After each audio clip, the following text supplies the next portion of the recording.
Doce, depoimento de Eduardo Sampaio Barros, entrevistado por José Santos, Itabira, 3 de junho de 2001, entrevista número 47. Boa noite, Eduardo. Boa noite. Queria pedir para você falar o seu nome completo, data e local de nascimento. Tá, meu nome é Eduardo Sampaio de Barros, eu nasci em 14 de maio de 57 e nasci aqui em Itabira. Eduardo, como era Itabira na época da sua infância? Bom, Itabira aqui, na época, quer dizer, eu sou filho da terra, né?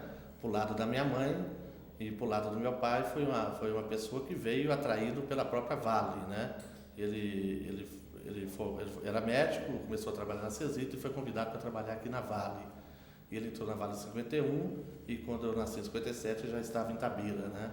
E Itabira tinha muitas pessoas nessa época que vinham de fora, essa pessoa mais qualificada de engenharia, mesmo vinha de fora. E geralmente essas pessoas não formavam muito, não entravam muito como cidadão, como a sociedade itabirana. Não é à toa que a maioria do pessoal investia, por exemplo, em Belo Horizonte, geralmente não investiam aqui. Vinha aqui mais até para ganhar dinheiro, né? E essa mentalidade foi mudando. Eu lembro até que meu pai conta que quando ele fez a casa dele aqui em Itabira, que ele resolveu investir em Itabira, o pessoal falou, você vai investir aqui? É melhor você investir em Belo Horizonte. Eu falei, eu moro aqui, eu tenho que investir aqui, né? Então ele se tornou itabirano mesmo e hoje não sai daí de maneira alguma, né? E, Eduardo, você trabalha na Vale, né? Na Fundação Vale do Rio Doce. Eu vim para Itabira, voltei em Itabira em 82, trabalhei na prefeitura e da prefeitura eu fui convidado em 87 a trabalhar na Fundação Vale do Rio Doce. Eu entrei na fundação aqui, na época a fundação tinha muito, eu sou engenheiro civil, então naquela época tinha muito uma relação com construção que a gente construía e tinha muito uma relação de fomento de habitação para o próprio empregado. Você construía ou você financiava através do sistema financeiro habitacional. Então minha relação era muito na área da construção. Em 93 eu fui convidado a ser o coordenador do Sistema Norte, ainda nesse foco da fundação, ainda pensando-se na construção, né? E no final da privatização, no princípio da privatização, começou a mudar o foco da fundação. A fundação ela deixou de ser uma fundação corporativa voltada aos empregados, né? E voltou a ser uma fundação voltada à comunidade, com projetos para a comunidade. Para mim, essa transição foi um pouco difícil, porque a minha formação por ser engenheiro civil, ela teria que mexer com uma outra atividade bem diferente. Você está mexendo com comunidade, com projetos sociais, né? Então, no princípio, eu fiquei assim, custando a engrenar até que eu peguei a coisa e foi muito bom que você vê um outro campo, outra maneira de trabalhar, né? Não é só na engenharia, na técnica.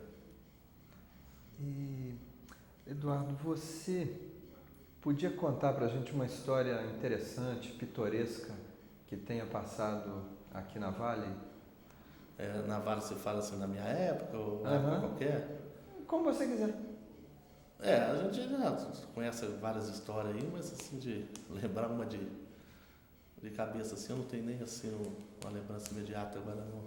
Te peguei de surpresa. Eu poderia ter assim, o que a Vale fazia antigamente, né? A Vale, por exemplo, ela tinha até na década 70, 60, princípio 70, ela tinha uma mordomia muito grande, né, dos empregados. Lá em casa, toda sexta-feira, todas as vezes chegava um caixote de verdura que a Vale mandava para o empregado. Ela tinha um sítio só para plantar verdura. Então, ela mandava para o empregado um caixote de verdura. Quer dizer, uma coisa que hoje é inconcebível uma empresa ter uma relação dessa, né? Então, tinha essas coisas todas na Vale, né? Hoje, coisas são um pouco diferentes. Não, essa é uma boa ilustração. E, Eduardo, queria que você contasse, hoje, em 2001, como você vê a relação da Vale com a comunidade itabirana? Hoje eu acho que a Vale e a comunidade tem uma relação hoje muito madura, né? Porque isso vem ao longo do tempo e é claro que todo mundo erra de todos os lados, né? Mas hoje essa coisa vem se corrigindo, né? Não é à toa que quando se implantou Carajás foi já pensando nos erros que tiveram aqui. Agora, Itabira é uma cidade essencialmente mineradora. Ela nasceu na corrida do ouro, o pessoal veio procurar ouro, né? Daí que ela fez, toda a vida foi mineral. foi de exploração mineral. Mas existe, é claro que existe alguma divergência, que também teria que ter, que não tem jeito de ter uma unanimidade, mas eu acho que a relação hoje é uma relação madura e de diálogo, eu tenho visto assim.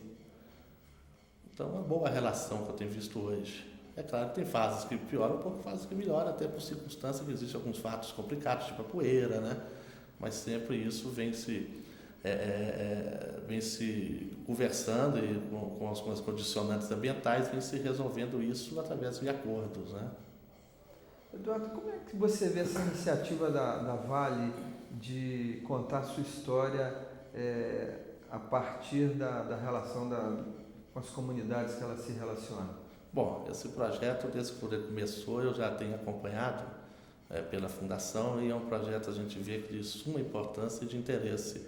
E até mesmo a comunidade manifesta o interesse desse projeto, porque tem pessoas vamos dizer, pessoas até que apanharam pedra, que carregaram pedra lá no Cauê, né, nos primórdios aí, hoje estão morrendo, não estão deixando qualquer tipo de história, o que acontecia, como é que era, ou qual era até a temperatura que era no Cauê, que eles falavam que era menos de 0 graus, quer dizer, então essas coisas tem que deixar esse depoimento para a gente saber como era, assim, vai se perder essa memória, né?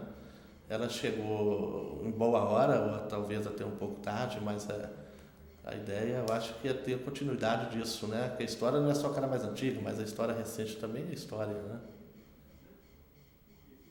Então tá, Eduardo, muito obrigado pelo seu depoimento. Ok, obrigado a vocês.